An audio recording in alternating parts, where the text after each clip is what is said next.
The biggest challenge was that's a good question. The biggest challenge was everything came very instinctively and through discussions with Garth. My biggest challenge on the movie was actually because the time was very, very, very short in building that house.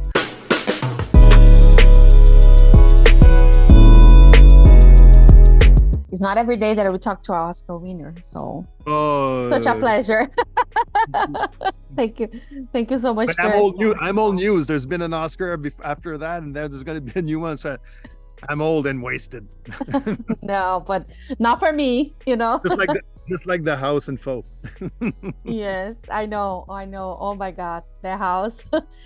Actually, you did a really good job on that. So thank you so much for your time. A pleasure to meet you and to let's talk about Fall. So how did you get involved in the project? How like you left the Dunes to get into the house? Yeah, no, exactly.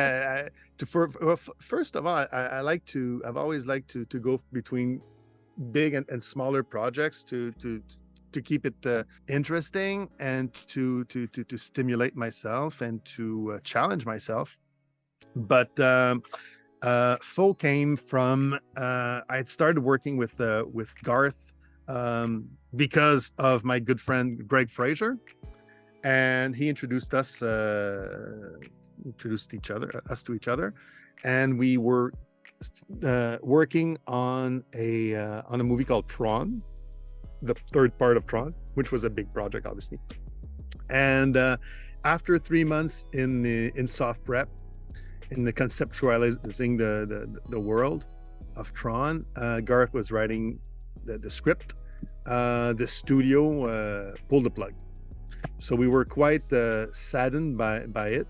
But Garth said, "My friend, don't be too saddened because I've got a script, an old project that I'd like to do instead." I said, "Okay, let's can I read it?" And he said, "Of course, I'm sending it to you right now." It's based on a book by Iain Reid, who's a Canadian author who lives in Kingston, Ontario, which is about 3 hours from my house. And I read it, and I was totally moved by the story, the character, because like in any good sci-fi, a good sci-fi, it's about reflecting on who we are, asking questions about the human condition, our relationship, who we are, where are we going, and it asks like a question that makes us think, reflect, not just right after reading it, but the next morning for a couple of weeks. You always go back to it. So the discussion with Garth started with I sent him an image of Andrew Wyeth painting, and he said, "Oh my God, this is strange because I also have Andrew Wyeth paintings as my reference, my primary reference." So it's okay. It means again, we are meant to collaborate on this, and so special about Andrew Wyeth's work as a cornerstone to starting designing this movie was that it represents, there's an eerie character to his paintings. It's a representation of a rural lifestyle that never really was, and for me it matched, like it matched the story. It was good. And then when we go for the interior, and as well as for the exterior of that house, it's there to represent. It's been that house has been built like over 200 years prior to the movie. Yeah, I was gonna ask that because is the house was something that you guys find over there, or No, we built it. We built it. Okay. We built the whole house in Winton Wetlands, and we doubled the second floor on stage at the Dockland Studios in Melbourne. But it's a house that is basically inspired by a house that is located close to Iain Reid's house in Kingston, Ontario. And I went there and measured it. Garth had seen it a couple of years prior to that when he first started working on the script with Iain Reid. So so that house was the exterior was a huge inspiration. So and for us, the house represents, again, like a character of someone who's afraid of changes, who's accepting the status quo, and who's totally toxic and suffocates his wife, because who's supposed to be the love of his life, the person who inspires, but he's suffocating her. And so you could actually watch the movie and think it's a period movie, and that was the take that we decided to do. Yeah, because he lives in the past. They have all these clutters and then everything, like the wallpaper, the furniture, everything, right? And someone who accepts the status quo doesn't want to change. Darwin would. You need to the evolution. If you don't change, if you don't adapt, you die. You decay. You go into decay and you die. And that's exactly what the house represents. And it's him, and he refuses the changes. Even like the character of Hen, when she first sees the beetle, she's afraid of infestation. She's afraid of the change because she's destabilized by that, because the symbolism behind the three-horned beetle, it's in Hinduism, it's change, it's rebirth.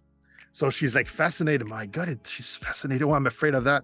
And at the end, the character of Junior, when he's with the Hen AI, he squashes it because no, he doesn't want to change. He's like, and it's funny because when I was working on conceptualizing and thinking about the house and the interior of the house, it reminded me of some neighbors we have here in Montreal. That the couple is like that. They live in the grandparents' house of the guy forever, and his parents are dead. His grandparents are obviously dead, and he doesn't want to change one frame, one couch, one nothing, because that's for him. That's security. It's almost the Make America Great Again. I don't want anything to change, like. Yeah, but toxic. No, you need to change. When we went through with my dad, because my mom passed years ago, and then there's some stuff that he didn't want to change, and then we told him, if you don't change, you're not gonna it's evolution, Evolution. And then he, of course, little by little, he agreed to change, and then of course sometimes we stuck on that, but it's amazing. Like, and like the furniture, we talk about the bathroom, the shower. It's like so old, everything's so old. Oh my God, it's amazing. I love what you did there. Like, you kept that.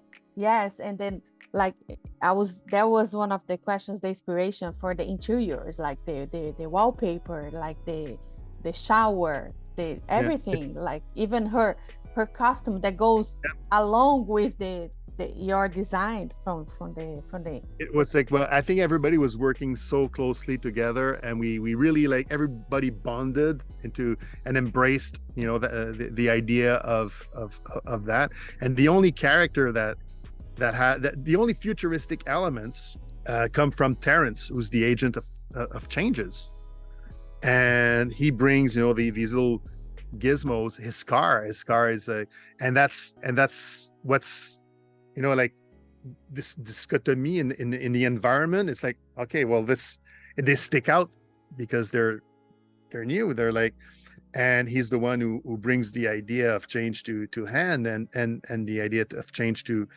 Junior, who's like totally pushing back. And then the other futuristic element beside the space station, it's you need to imagine, what would a chicken farm look in the future? Chicken farm would probably go vertical, and with the chickens around it. And we decided, hey, you know what? Let's mirror that concept with the spaceship. So when they go when in the spaceship, the astronauts are positioned just like the chicken in the tower. Yeah, I noticed that. I was like, oh my God, they are like all like in It's circle, like the chickens. So it's you know, it's not random. It's a very aware decision in the design of the movie. And we were also very fortunate to be accepted by the Yorta community, Aboriginal community, because where we built the house, it was built in an area that belongs to the Yorta community. In the can you imagine, in the 19, and I think, okay, in the 1950s, late 50s, early 60s, the Victoria government of that state of in Australia decided that it would be a good thing to build dams and to flood the area and to create lakes. Oh my God. For water sports. So they drowned. They drowned like hundreds of thousands of huge mature trees. Wow. But in the 1990s, early 2000, the government realized that maybe that's bad karma. That's not good to do that. As people were aware of the Aboriginal rights, they decided to drain the lake and to restore it. You know, restoration will take over 100 years. Wow. But that created a landscape of dead trees that also mirrors where or indicates where the humanity is going with the climate change. And it creates these ghosts, almost like figures, very eerie character to the landscape. So that's why we decided to build a house there. And we were welcomed by the Yorta were extremely helpful to us. That's amazing. What is your biggest challenge? The biggest challenge was that's a good question. The biggest challenge was everything came very instinctively and through a discussion with Garth. My biggest challenge on the movie was actually because the time was very, very, very short in building that house, and a wetland, even though it's not a lake anymore, it's still called a wetland. And we needed to be extremely careful. We had like over 9 positions, different positions that we set the house in 3D in model. We set the house in there's like 9 options. And why there was 9 options? It's because I asked for satellite studies from the past years to have access to that, to see where there would be flooding, because we had 14 weeks to build a house, and then there was another 13 weeks of shooting around the area, and we wanted to make sure that we weren't going to be in a flooded area while building or shooting. So I think that was the most stressful decision, because when you start building and it's so you cannot say, sorry, just postpone the shoot because we're flooded and we don't know when the lake is gonna retire. And that was the most stressful.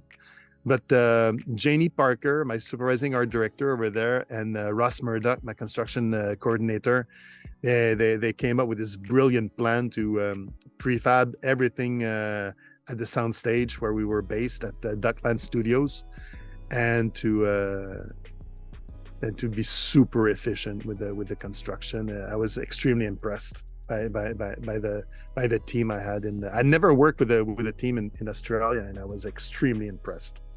Yeah, that's amazing. And before we go, is there anything that you can tease us on Dune Part 2?